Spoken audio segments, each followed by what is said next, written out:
Can you guess what the third largest automaker in the world is? Volkswagen, GM, Daimler? While those are all great guesses and would usually be correct, we're not living in normal times. Last week, the third most valued automaker in the world was actually Rivian.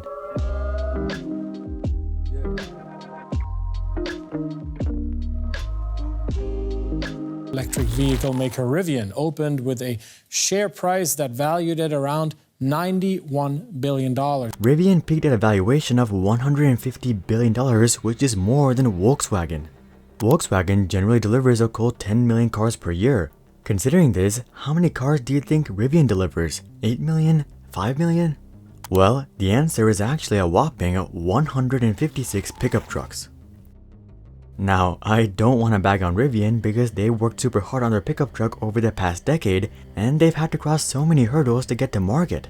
Moreover, they actually have a great working product unlike some other notable competitors. So there's nothing wrong with the company Rivian, but there's no doubt that there's something seriously screwed up with the stock Rivian. So here's the story of Rivian and how they became the epitome of the EV bubble.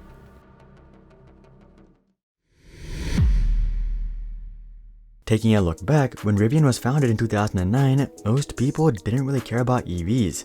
EVs were completely impractical due to their low range and high cost. Hybrids were starting to pick up steam, but this was only in what most would consider their nerd community. So Rivian didn't particularly have a bright outlook out the gate, but that didn't stop a man named Robert Scaringe, or RJ, from taking the risk anyway. At the time, RJ was only 26 years old and he had spent his whole adult life in academia. RJ had a bachelor's in mechanical engineering from Rensselaer Polytechnic Institute and a PhD in mechanical engineering from MIT. But instead of continuing on in the regular path and getting a job, after graduation, RJ returned to his home state of Florida and founded Mainstream Motors. Some sources say that RJ came up with the capital himself, but this is not true. I mean, just think about it, he spent the vast majority of his adult life in academia. Now, I'm sure that RJ put in every penny he had, but most of the money for initial development actually came from the Florida government. You see, RJ's father, Robert Scaringe Sr., was a business owner himself who ran a company called Mainstream Engineering. I think you can see where RJ got the name Mainstream Motors from. But anyway, his father had managed to raise $61 million over 25 years, all from the US government. So his father was well aware of how to raise money, and given that the US government was looking to support EV endeavors, RJ was able to secure a small grant of $2 million. Given that he was building a car from scratch though, this really didn't last that long. RJ ended up spending $900,000 on payroll, $170,000 on contractors, and the rest was presumably spent on materials and manufacturing. By 2011, RJ had burned through all the money, but at least he had something to show for it. Mainstream Motors had created an electric sports car called the R1, but there was a massive problem, which was the Tesla Roadster. RJ's sports car wasn't bad by any means, but the Roadster was already on the road and it didn't make sense to compete against Tesla in an already niche market. I'm not sure why RJ didn't realize this when he started the project, as Tesla was delivering Roadsters since 2008. But he did eventually make this realization and he would decide to scrap the entire idea. Now, I'm sure people are going to comment down below that Rivian is considering bringing back this car today, so it wasn't a waste. But in 2011, the revival of this car was by no means a guarantee. So RJ was back to ground zero.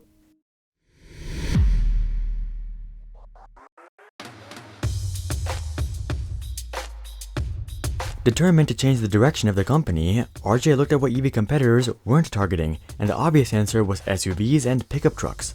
RJ also decided to change the name of the company to Rivian, which was derived from Indian River. He combined the first part of river and the last part of Indian. RJ had spent a lot of his childhood in a rowboat on the Indian River in Florida, hence the name. Anyway, RJ had a new target and a new name, but he was still lacking the biggest part, which was new funding. For RJ though, this wasn't that hard to secure.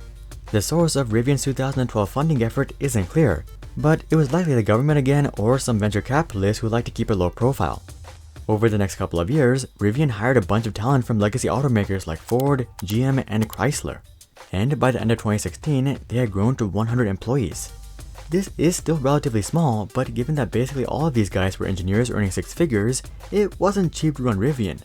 Even if we just assume $100,000 per year per person, we're looking at $10 million annually on just payroll. And keep in mind, Rivian still had no revenue coming in. In the meantime, Rivian was also investing heavily into manufacturing plants. For example, in January of 2017, Rivian acquired a manufacturing plant from Mitsubishi for $16 million. Soon enough, Rivian revealed their pickup truck and their SUV, originally called the A1T and the A1C, at the LA Auto Show in November of 2018. Unlike the Cybertruck reveal, which left the audience divided, the A1T and A1C were exactly what the audience wanted. From a distance, they looked just like traditional vehicles. But up close, they had that futuristic electric style, and that's what made all the difference. Rivian was slowly getting ready to launch their first vehicle, but the last step of bringing the product to market would take way longer and cost way more than anybody expected. Fortunately for Rivian though, investors with massive pockets would enter the scene after this reveal. Up until this point, Rivian had primarily raised money in the tens of millions, but it didn't take long for them to cross into the hundreds of millions. In May of 2018, Rivian took on $200 million worth of debt from Standard Chartered Bank, which increased their total raised funds to a whopping $450 million. Despite raising nearly $500 million, the general public still wasn't that interested in EVs, as the price was still way out of reach for most people. But all of this would change with the launch of the Tesla Model 3 in 2017. While the Tesla Model 3 was a promising idea from the start, many big players weren't convinced that Tesla would actually be able to execute on the idea. And this was an absolutely fair assessment given that Tesla would go through production hell in 2018. Tesla played with the bankruptcy line several times this year, and there were plenty of customer complaints regarding subpar manufacturing. Despite all the uncertainty though, Tesla survived 2018, and that was a signal that the time for EVs had finally come. Many big players didn't want to take the gamble with Tesla, but now that Tesla had gone to the other side, they were willing to take the risk with other EV startups, and this led them straight to Rivian. In February of 2019, Amazon led a $700 million investment round for Rivian. Overnight, Rivian went from lifetime fundraising of $450 million to raising $700 million in a single round, and this was just the beginning. Just 2 months later, Ford invested $500 million, which they would later raise to $1.2 billion. Later that year, Cox Automotive poured in another $350 million, and Amazon would put the nail in the coffin by ordering 100,000 electric delivery vehicles from Rivian. By the end of 2019, Rivian had raised a total of $2.85 billion. And now that smart money was in, it was time to open up the gates. As we all know, starting at the end of 2019, Tesla stock soared. First, it crossed $100 billion, then overtook Volkswagen and Toyota, and now it's literally a $1 trillion company. That's more than the rest of the top 10 auto companies combined. I'm not trying to get into whether that's justified or not, but something that's crystal clear is the fact that Tesla took the rest of the EV industry with them, and that of course includes Rivian. In the meantime, Rivian was struggling to start production and get deliveries going. Promised delivery dates came and went, and Rivian kept delaying the release time after time. But one thing we can be sure of was that money was no longer the issue. They had already raised billions, and the billions were flowing in due to Tesla hype. But Rivian was running out of time. Ford had revealed their F-150 Lightning, and Tesla was rapidly building their Austin Gigafactory and making the Cybertruck a reality. It would have been a shame if Rivian had targeted the EV pickup truck and SUV market a decade ago just to be beat by Tesla and Ford. Luckily for Rivian though, they were able to deliver in the last second. At the end of August, Rivian filed for an $80 billion IPO, and this confirmed that Rivian was finally ready to start making deliveries. Ironically, despite targeting the market years before Ford and Tesla, it looks like they only beat them to market by months. Anyway, by the time Rivian IPO'd, they had raised a total of $10.5 billion since 2019 alone. To put that in perspective, that's half the valuation of Nissan, twice the valuation of Mazda, and 4 times the valuation of Aston Martin. And all of that was just to get their first product to market. But looking back, that was just a drop in the bucket given that they would reach a valuation of $150 billion, which just leaves one question: what's next? The truth is that Rivian's entire existence has been a bubble. First, it was millions from the government, then it was tens of millions from early investors, then it was hundreds of millions from smart money, and now it's billions from the public markets. It seems like this must come to an end soon. But the truth is, that's not necessarily the case. All it takes is one announcement from Elon that Tesla is going to do a stock split on December 9th, and Tesla and the EV industry will go to Mars. If Tesla makes another run, I wouldn't be surprised if Rivian ends up overtaking Toyota, which is stupid, but reality nonetheless. When the bubble does eventually pop though, whether that's tomorrow or after Rivian reaches a $1 trillion valuation, most retail investors will likely lose substantial amounts of money. Instead of trashing on Rivian and shorting the stock though, I think it's a much better idea to see it in a positive light.